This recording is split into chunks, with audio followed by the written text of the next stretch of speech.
On this episode of China Uncensored, don't panic. Now's not the time to lose your head.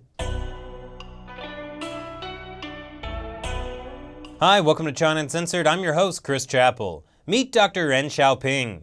He was part of the team that performed the first successful hand transplant in the US in 1999. Let's give him a hand. And now, he's going out on a limb because he wants to be the first person to perform a head transplant on a human. That would involve taking a living head and transplanting it on a recently deceased body. Now, this would make headlines. Truly a medical breakthrough.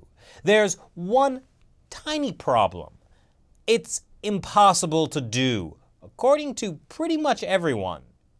So it's a little concerning that Dr. Ren already has a volunteer, a 62-year-old Chinese man paralyzed from the neck down from a wrestling injury.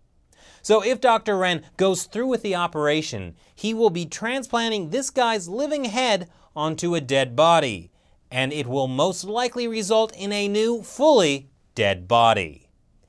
Is Dr. Ren throwing away moral ethics simply to get ahead in life?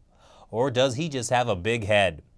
Well, according to him, he's a pioneer, heading into a new era in medicine. 半个世纪以前做第一个心脏移植之前，也面对的争论呢很大，甚至手遗体移植，20年前做手移植的时候，也面临着这个伦理的问题。头移植呢，可能它冲击更大。There's a difference, though. Those operations came only after years of research and animal trials, and they were still incredibly risky. This is sewing a severed head onto a dead body. To be fair, over the years, Dr. Ren has performed head transplants on hundreds of mice.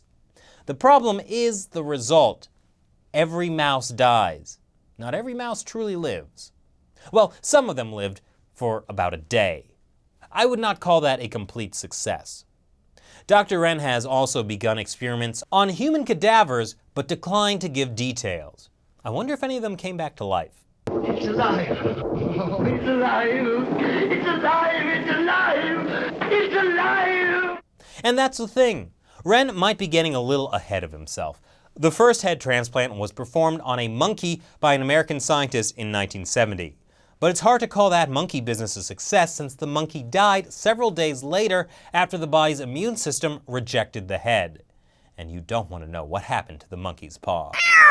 It's also more difficult to make the transplanted head actually be able to control the new body, since those spinal connections are really hard to reattach.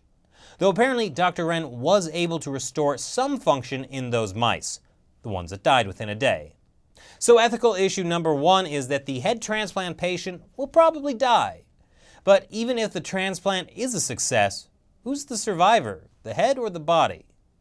But let's say we get past all those ethical concerns and it's time for Dr. Ren to operate on his first patient. Where will Dr. Ren get the donor's body from? People in China don't have a tradition of donating their bodies to science. And if you've watched this episode, you know there's some extremely sketchy things going on with China's organ donation system. Like how state-run hospitals there are killing prisoners of conscience and selling their organs for profit.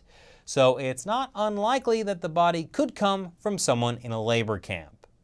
Now, I'm not saying China shouldn't make scientific progress. It's just that Dr. Ren might be a bit too headstrong to let ethical considerations or medical reality get in the way.